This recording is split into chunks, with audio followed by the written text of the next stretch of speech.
दोस्तों, कल्पना करिए उस प्राचीन क्षण की।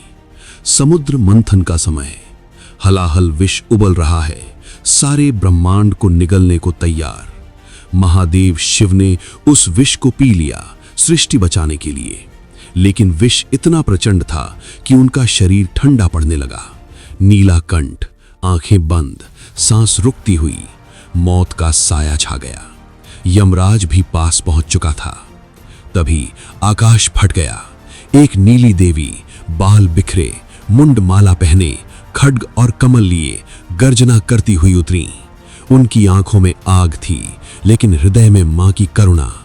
उन्होंने महादेव को अपनी गोद में उठाया, उन्हें बच्चे की तरह सुलाया और अपना स्तन उनके मुंह से लगा दिया। दिव्य दूध की धारा से विष निष्क्रिय हो गया। महादेव की आंखें खुलीं, वो मौत के मुंह से वापस लौट आए। ये देवी कोई और नहीं, महाविद्या तारा थीं।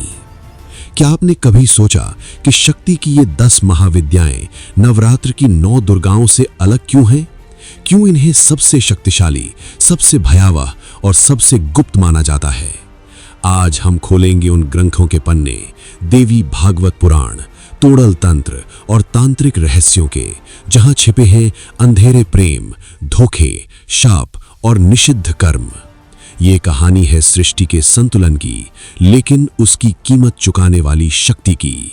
सुनिए और रोंगटे खड़े हो जाएंगे।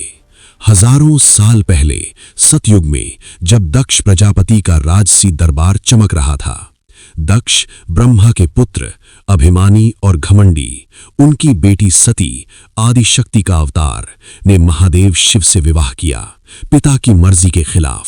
सती का हृदय शिव में समर्पित था, लेकिन छिपी हुई इच्छा भी थी, स्वतंत्रता की, अपनी शक्ति को पूर्ण रूप से जीने की।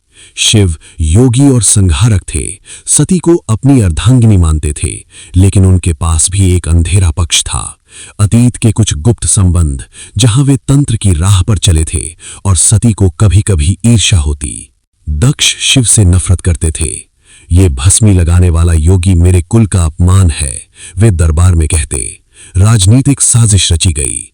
दक्ष ने एक महान यज्ञ का आयोजन किया, जहां सारे देवताओं को निमंत्रण था, सिवाय शिव के।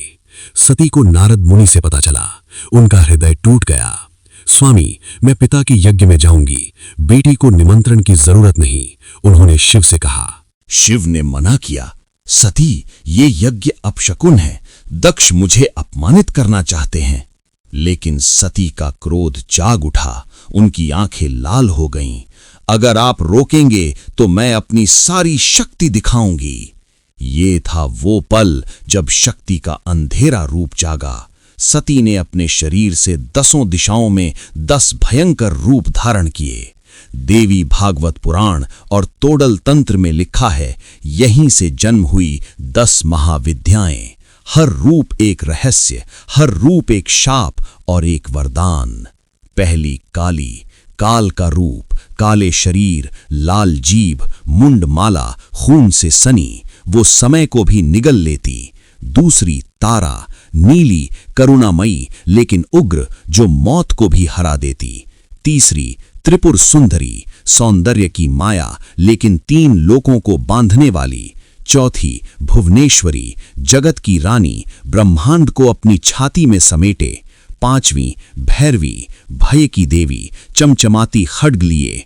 छठी छिन्नमस्ता, सबसे डरावनी, खुद का सिर काटे हुए, रक्त की धारा से अपनी सहेलियों डाकिनी और वर्णिनी को पिला रही। सातवीं धूमावती, विधवा रूप, धुएं में लिपटी, शोक और सूखे की प्रतीक। आठवीं बगलामुखी, पीले रंग की, गदा और जिह्वा पकड़े, शत्रु को स्तंभित कर देने वाली। नौवीं मातंगी, अस्पृश्यों की रक्षक लेकिन तंत्र की गुप्त शक्ति। 10वीं कमलात्मिका, लक्ष्मी का उग्र रूप, कमल पर विराजमान। शिव घिर गए। चारों तरफ ये 10 देवियां जैसे चक्रव्यूह, हवा में रक्त की गंध, आकाश में गर्जना, पृथ्वी कांप रही थी। सती चिल्लाईं, अब रास्ता दो स्वामी, वरना मैं इन रूपों से आपको भी नष्ट कर दूंगी। शिव स्तब्ध थे, उनकी आंखों में आश्चर्य और डर। सती, ये क्या कर रही हो? ये रूप, ये तो शक्ति के वो गुप्त आयाम हैं जो मैंने कभी छुआ भी नहीं। लेकिन तारा सबसे आगे बढ़ी। उन्होंने शिव को देखा, जिनका शरीर अभी भी समुद्र मंथन के विष से जूझ रहा था। वो क्षण आ गया जब तारा ने शिव को मौत से खींचा। स्वामी, आपने सृष्टि बचाई, अब मैं आपको बचाऊंगी, बोली तारा। उन्होंने शिव को गोद में लिया। उनके स्तन से दिव्य अमृत की धारा बही। विष का ज्वाला शांत हो गया। शिव का शरीर फिर से ऊर्जा से भर गया। लेकिन इस बचाव में एक छिपा रहस्य था। तारा ने शिव को सिर्फ बचाया नहीं, बल्कि अपनी शक्ति का एक हिस्सा उन्हें दे दिया। एक ऐसा स्पर्श जो तंत्र में गुप्त प्रेम का प्रतीक था। सती और तारा एक ही शक्ति, लेकिन अलग अलग रूप। उसी क्षण छिन्नमस्ता का रहस्य खुला। वो खड़ी थीं अपना सिर काटे हुए, रक्त की 3 धाराएं, एक अपने मुंह में, 2 अपनी सहेलियों के मुंह में। दाकिनी और वर्णिनी भूख से तड़प रही थीं। छिन्नमस्ता ने कहा, यह बलिदान है, स्वयं का, लेकिन इसमें निषिद्ध कर्म छिपा है। काम और रति पर खड़ी हूं मैं, इच्छाओं को कुचलती हुई। जो मुझे पूजेगा उसे कुंडलिनी जागेगी, लेकिन कीमत होगी अपना अहंकार काटना। यह था वो अंधेरा पक्ष जहां रक्त से सृष्टि का चक्र चलता है, जहां प्रेम और हिंसा एक हो जाते हैं। बगलामुखी ने अपना गदा उठाया। मैं वाक सिद्धि की स्वामिनी हूं, शत्रु की जीभ बांध दूंगे, झूठ बोलने वाला पत्थर बन जाएगा। लेकिन उनका अंधेरा रहस्य यह था कि राजनीतिक साजिशों में, दरबार के झगड़ों में, विरोधियों को चुप कराने के लिए तांत्रिक साधक इन्हें बुलाते थे। एक मंत्र से पूरा मुकदमा पलट जाता, लेकिन शाप भी लगता। अगर गलत इरादे से पूजा की तो बोलने की शक्ति खुद खो जाती। शिव कांप उठे। ये 10 रूप, ये तो ब्रह्मांड का संतुलन है। जब न्याय की जरूरत हो, जब देवता हार जाएं, तब ये उभरेंगी। ब्रह्मा और विष्णु भी आ गए, लेकिन महाविद्याओं की तेज के आगे झुक गए। दिव्य हस्तक्षेप हुआ। आकाश से फूल बरसे, लेकिन रक्त की बूंदें भी। पर्वत कांपे, नदियां उफान पर। सती की आंखों में आंसू थे, क्रोध, प्रेम और त्याग का मिश्रण। अंत में शिव ने रास्ता दिया, जाओ सती, लेकिन याद रखो, ये रूप अब हमेशा तुम्हारे साथ हैं। सती यज्ञ गईं, दक्ष ने अपमान किया, सती ने आत्मदाह कर दिया। लेकिन महाविद्याएं बची, वे अब शक्ति के स्थायी रूप बन गईं। तारा ने शिव को मौत से बचाया था, लेकिन सती के त्याग के बाद शिव ने तांडव किया।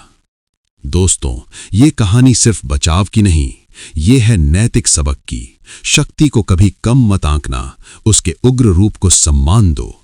महाविद्याएं ब्रह्मांड के न्याय की रखवाली करती हैं। जब अन्य देवियां नाकाम हो जाएं, तब ये प्रकट होती हैं। वाक सिद्धि के लिए बगलामुखी की पूजा करो, लेकिन सच्चे हृदय से। छिन्नमस्ता का बलिदान सिखाता है कि अहंकार काटो तो ही मुक्ति मिलेगी। लेकिन अभी भी कुछ रहस्य बाकी हैं। छिन्नमस्ता की वो गुप्त सहेलियां जो रक्त पीकर भी कभी तृप्त नहीं होती। बगलामुखी का वो मंत्र जो राजाओं के मुकदमे पलट देता था। तारा का वो स्पर्श जो शिव को भी बच्चा बना देता था। अगर ये कहानी आपके रोंगटे खड़े कर गई तो कमेंट में बताइए, क्या आप छिन्नमस्ता के और गहरे अंधेरे रहस्य सुनना चाहते हैं, या बगलामुखी की वाक सिद्धि की असली तांत्रिक कथा, या किसी और महाविद्या की? जय महाविद्या, जय शक्ति, जय मां तारा।